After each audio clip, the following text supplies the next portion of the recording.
Hey guys, welcome back to Alder Speech. This is Marsha. If you hear stuff in the background, I don't live in this house by myself, so we're just gonna keep it pushing. This episode is season 2, episode 2 of Motherland, Fort Salem, and it's titled Abomination. I take constructive criticism fairly well, so this time I have all of the characters' names down, and hopefully I pronounce them right. In the comments in the last episode, one of the commenters, I think his name was Eric, he said that I should actually get these people's names right. And I actually agree with you, Eric. So this time I took better notes. So if you see me looking down, it's because I took a plethora of them. So we begin with the episode with Abigail and Rael being tested to see if they can, recreate the bomb that they did that ended season 1. And so far, it's dubbed. They can't do it. They have been... Isadora is trying to throw so many different things at them and nothing is working. So for now, the tests have been put on pause so that they being Abigail and Rael, can start War College. There is a slight problem with that because Alder wants to introduce the girls as the new weapon against the Camarilla to the Hay, which is the delegation of all the other witches in the other countries, and she can't do that because they can't recreate that power. So that part, when I rewatched the show a second time, I should have realized that was a sign that she wasn't going to let things go, because Alder does not like to not seem like she has everything together. She definitely wants to show the best foot forward. So I should realize that she wasn't going to let the girls just go off to War College without at least trying another thing before she calls it a quits. The other thing that's happening right now is that Isadora is testing the head that was found at the bomb site just to kind of gain a bit more information on how their power works and see where it's sourced from and how it's connected with the girls. The other thing that I thought was kind of creepy was that the head, she said it had like no human characteristics anymore, so I'm assuming they mean that there's like no human flesh. So I thought that was interesting, definitely, when later on we see that the head can talk by itself. So that was creepy. I'm kind of gonna stick to the storyline of each one by itself. So going further down, we see that Isadora is again testing the head just to see what's going on with it, and the head starts talking, and it's actually Rael, like it's mimicking what Rael is saying in her own conversation with somebody else. So it's very creepy when it initially happened, but I'm assuming she's thinking like we need to figure out how that's working, because like it can talk, it can move, it can act like it's alive, but it's not. And then later on in the episode, we see Isadora with one of her assistants, taking the pieces off of the human head, and they see that the brain is kind of still alive, but the assistant said that it looks like their mycelium, and Isadora says that it is their mycelium. And the interesting part is that the mycelium connected with Rael, which we saw last season, and she was left unscathed, which is very uncommon, so I thought that was interesting. And they kept on calling the mycelium her. So I was like, how does this... I need to know more information about the mycelium and how that works and why they call it her. And even Alder says that she feels humbled in his presence. So I'm like, that's pretty big for Alder, who's over 300 years old and, has a God complex of her own, to be humbled in the presence of something like this. So that was pretty interesting. So apparently it connected with Rael, and the head it's like it infecting somebody else.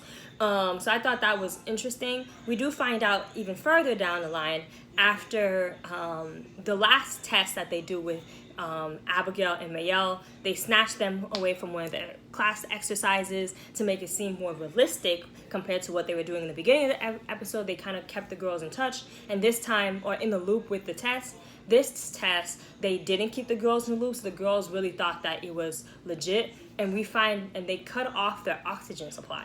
And we find out that it is not a pairing that caused the bomb. is actually just Raelle by herself, and the mycelium is protective. It protected her, so once the oxygen dropped to, I guess, a certain level, and Raelle got scared, it created this like force field thing around her, and she was able to breathe. So they found out that Abigail is not a part of it. But I don't necessarily think that's correct. I could be wrong, but I think that storyline wise, each of them have their own thing that they're going down, and they're all fairly strong in their own right. And what makes this trio so good is that when they come together, that's when magic happens. So to put Abigail by herself and that she doesn't really have any real strong power or thing that she can do doesn't sound right. Like, it wouldn't really work storylines and optics wise. It wouldn't work. So I'm assuming that Raelle can do certain things by herself, but when you combine Raelle's powers and Abigail, then that bomb is what created. I just don't know if she can recreate the bomb by herself. She did say, Raelle said later on in the episode at the end, that it felt like she felt powerful, but it was scary because she couldn't control it. So we'll see how her powers manifest after she's able to truly hone and tap in and control that new power that she has. So that's really what happened with the first storyline, which is basically trying to figure out how to, like, what is going on with their powers. Next, we're going to move on to when they're actually in the War College. The Coven leader, again, I said her name is M. She and Raelle kind of butted heads a little in the beginning because she was staring at them. And, okay, of course, people are gossiping about the trio because, you know, they just left with Alder. Like, there's so many, like, mystery going on around them. A lot of people think that they're are only in War College because of Abigail, and that's because she's a bellwether. I love Abigail. She's a little cocky, but she has a right to be cocky, in my opinion. And she's like, yeah, let's just let them think that we got here in my name and show them later that we got here on our own rights. So I thought that was pretty good advice. And of course, she's been under this pressure of being a bellwether since, birth. So I think she just knows by now how to deal with the good and the bad of being a bellwether.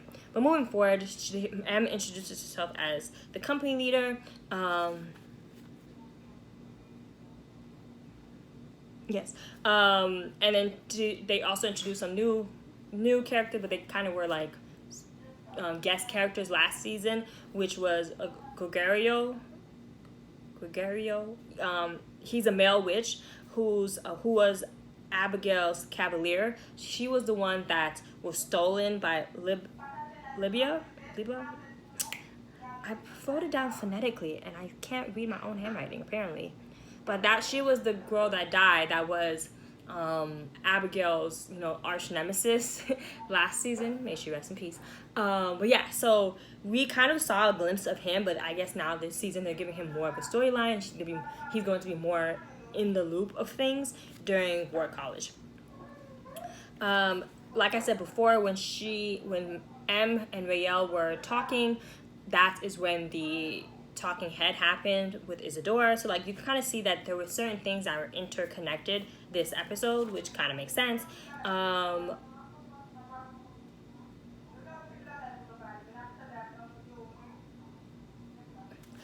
Moving forward from there, we see Alder come and do a speech to like the newcomers. And in the beginning, in my mind, I think a lot of people thought that she was doing like a generic speech, and I don't know how common Alder comes to do a speech to the like first years.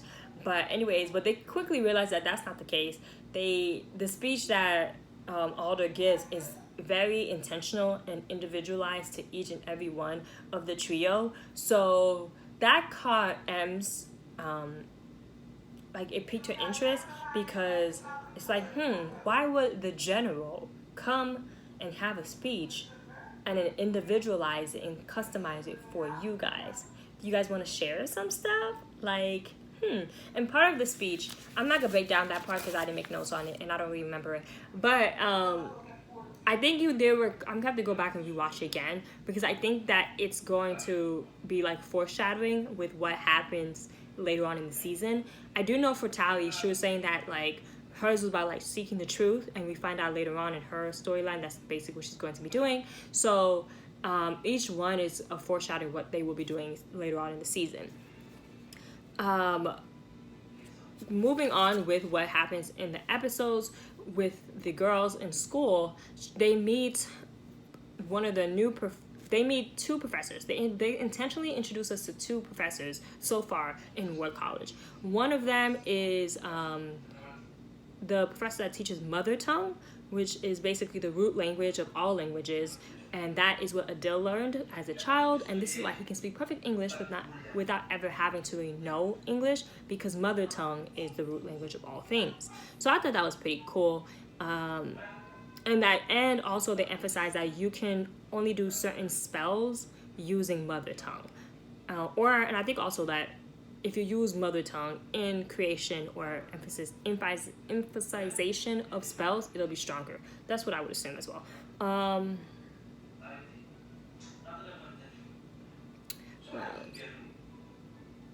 Yeah, his name was Channing Grafton, and he was a professor in mother tongue. I don't know why they emphasize that by him. I think maybe he has something to do with, maybe I'm just overthinking it, but maybe it'll have something to do with Adil and what he will be doing in his storyline and character arc this season, now that he won't be with his people. So that will be interesting. The other person that they introduce is Major Magda Verger. She is a professor of off-canon work, and as us Harry Potter fans know, I basically view this class as the dark arts. You know how, wow.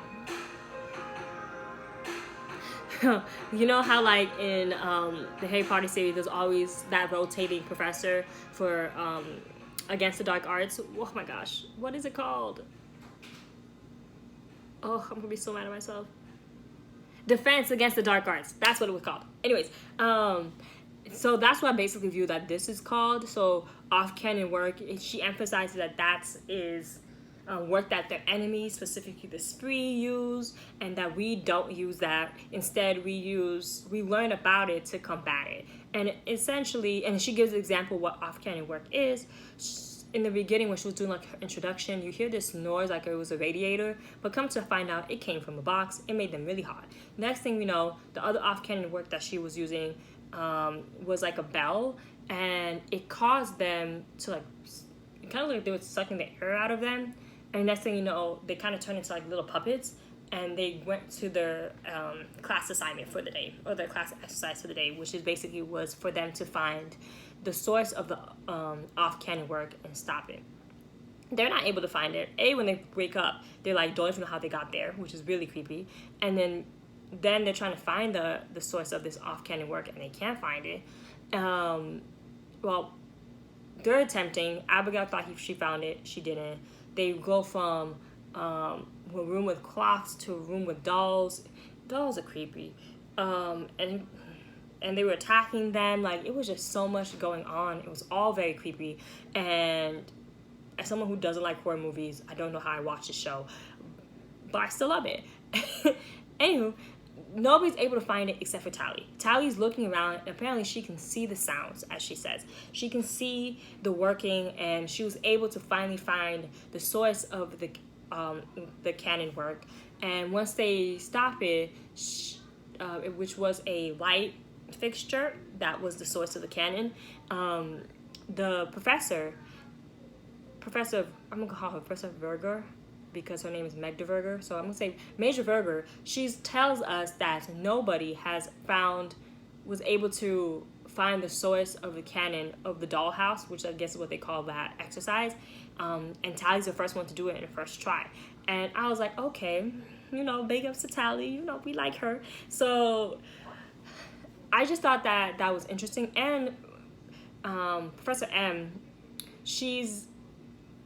was a little intrigued when Tally said that she can actually see the threads, I guess. And I thought that would be something very interesting moving forward, and it kind of goes well with her ability or her task of seeking the truth, which is what Alder told her. This is also when they snatched Rael and Abigail to do that last test that I talked about in the beginning because they needed to be more realistic. They snatched them during the class exercise, and then that's how we also find out that Alder did not stop trying to test them, that she approved of this assignment. So that's all that really happened in class. Next, we're gonna go forward with, I'm gonna combine what the Kalida, Adil, and Alder storyline thing together. And what happened here is that, I said at the beginning, Alder has a meeting with the other witch council, I guess you can call them, of the other countries, and you see Kalida there. And she's saying that apparently she just made an executive decision that she's going to take a world tour to see where her people will be, permanently placed, because it will not be here. She thanks you for saving them. She thanks you for all the work you have done. But however, this is not the final placement. And thank you, but no. I can respect her decision because I don't necessarily trust Alder. I don't really trust any of them. But so far, the only one that we really have more information on is Alder. So I see the good and the bad in her so far. And I can see why you wouldn't want to be in that space, right? It's interesting to see. I hope they kind of give us a tour or like glimpses of what Kalida will be like seeing in her world tour. She does make a note that while she's doing the world tour, Adil will be staying behind. And I think that's also for two parts. A, for Adil to kind of, grow in his own right. And I think she realized that if she pulled him out now before he chooses to be pulled out, then it might fester a sort of resentment later on down the line, and I don't think that's what she wants for her brother. Again, it's still weird to me that she is the leader in this because she's just so young, but she makes very strong, rational decisions, so I can respect her for that. The other thing that happens is that Tally Tally connects with Penelope, which is the VP's daughter that we found out in the last episode was a witch, and she didn't know she's a witch. She asked if she could mentor her, and Alder says yes. Part of her mentoring later on at the end of the episode is like trying to teach her the history of Fort Salem and the witches and the army and stuff like that, and like her people. And we see in a picture, which was literally like the last scene in the episode, so I'm jumping around here, but we see in a picture that she can see that somebody has been erased, and the girl that was erased is a girl in one of her Alder dreams, which is basically she was using non-canon or off-canon work to protect them during combat. And she asked Professor M, has anybody ever used non-canon or off-canon work during combat? And Professor M says no.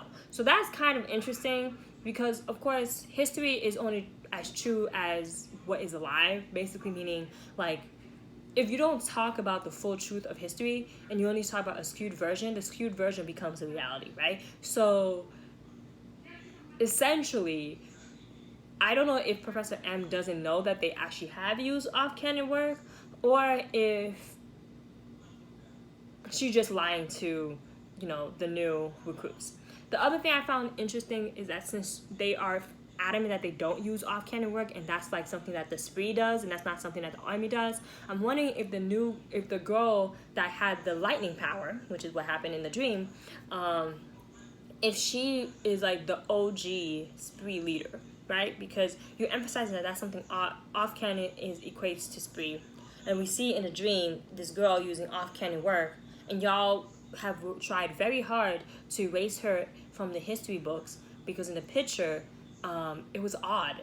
Like, there's a gap that is clearly missing. So like someone could have been there. We see it that, we can see it through Tally's eyes that they are erasing her. But if you look at the picture when she's gone, you see that it was an even number. So like there's 3 at the top, like say there's 3 or 4 at the bottom, and then the second row 3 at the top, and then on the 3 at the top on the left, there's only 2. So I would have thought that if that was the original number, you would have changed the arrangement around to make it look holistic and even.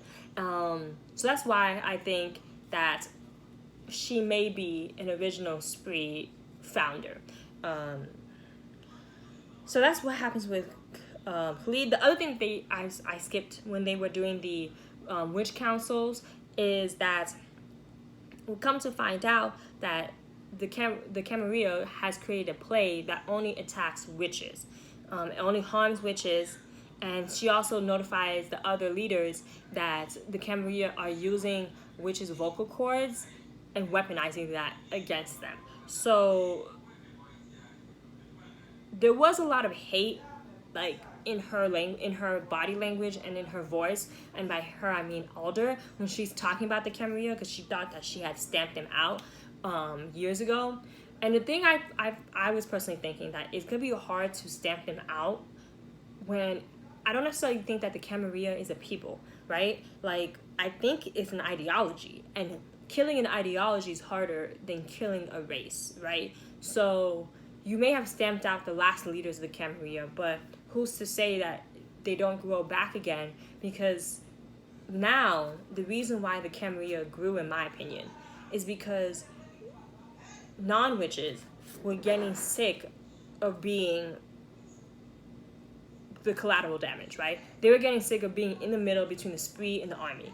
These two groups of power, while they don't have it, and fear and hate kind of grew them to have their own ideology, which was the same ideology that the Camarilla had, to stamp out all witches. And you can't necessarily be mad at them for that, because again, in the war between witches, it's not like they're really killing other witches. They're using human beings and not saying that the witches are not human beings. They're using non-witches as the tally, as a toll, right? So whenever they did their terrorist attacks, it wasn't witches that were being killed, it was non-witches that were being killed. So I think that's why the Camarilla grew into power, because the witches were so focused on the spree, and the spree was so focused on the army, that they didn't realize that this back and forth is causing another more dangerous enemy to grow in power. And can you really be mad at them? Because they're really treating these non-witches like animals that can be slaughtered for a cause. So that's why I think it's hard to stamp out the Camarilla, because the Camarilla are just regular people who have technology, have a will, and they chose a way. So good luck, as Jamie says. My notes also says, yeah, that's what I said. An Alder. So I thought that was interesting. The last more intriguing topic is, going back to the Khalida thing. Khalida tells Abigail later on in the episode that Adil will always choose his people, like you will always choose the army. I don't want to see you hurt, but like, this is basically like Romeo and Juliet situation. It's never gonna go and end well.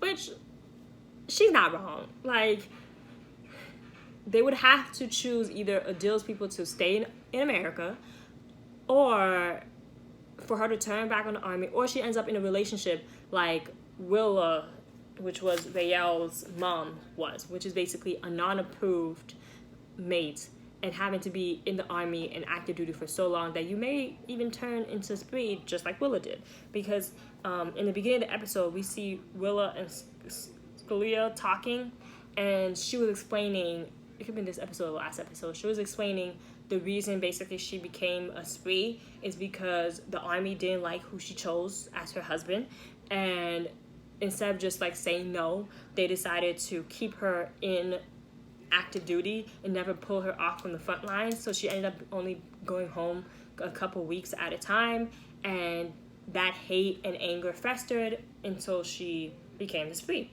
And I think that that's just like a running theme in this series, is that the army are so heavy-handed in how they treat other people, be it witches or non-witches, that it ends up creating the enemies that they come to fight. So you being heavy-handed with your own people, with the witches that are part of your ranks, caused you to create the spree, right? And then between these two fighting, the non-witches get sick of being a voiceless creature that's only good to be used as pawns, that they create the Camarilla. So the root of the issue is how the army treats its people, in my opinion. So, but that is what happens with them. And we see that, let me just make sure I got all my notes done. Yeah, we see Scalia going to another vigil because she's trying to go undercover to see if the Camarilla is, or one of the leadership in the Camarilla is the head of all of these I don't say hate groups, but all these vigils that are happening around. And she says that it's too well organized, or they must have somebody in the leadership that's kind of guiding them towards this path, or guiding the regular people towards this path. So the two people that she is trying to get in connection with for this infiltration is a couple named Bonnie and Shane. I think they have a very weird dynamic. Bonnie seems a little, fidgety around Shane, and it kind of gives me little vibes like, this sounds like a toxic relationship. But moving forward, so when she's at the vigil, you see that Scalia has, I hope I pronounced her name right. She has remorse. Like, she's flashbacking to when she was the person, the terrorist that was doing this awful things of dropping non-witches' bodies on the ground to their deaths. And she's you can see that she is remorseful for what she has done. And then at the stage when she meets with Bonnie, you see who but Anacostia. She is pretending to be a victim's family member, and she does a very good job with it, actually. Very realistic. And later on, after she does her speech, she and Scalia explain, they are talking, trying to see what's going on. And Anacostia says that she's been watching her for a couple times, so she knows she's remorseful, but she also has been having her own doubts with the army and Alder, so she just kind of wanted to see for herself. That's also when they tag team to see if they can together penetrate this circle to see if the Camarilla or any leadership of the Camarilla is a part of this. They go and get beer, and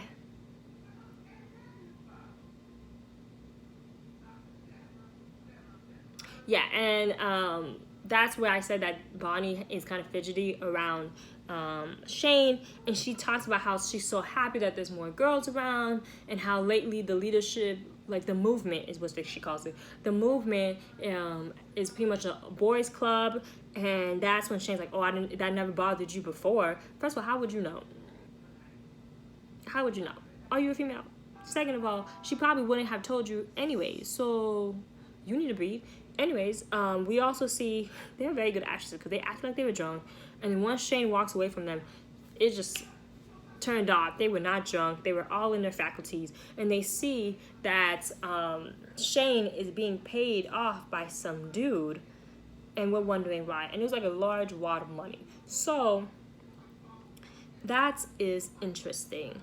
At the beginning, Anacostia Scalia didn't want to work with Anacostia, whose name is Amelia when she's undercover. But that's that. That's all that really happened this episode. We will see later on how it evolves with Anacostia and Scalia, if they can actually infiltrate that group to see if the Camarilla is the leadership. I think it is. I think we all think it is. We'll find out more about Tally and her mystery of finding the truth about what happened to this girl, who may or may not be the original founder of the spree. Then Abigail, she's kind of left in a lurch. She's kind of sad that, she's not going to be part of the weapon.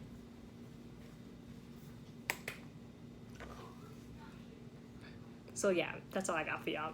I'll see you guys in the next episode.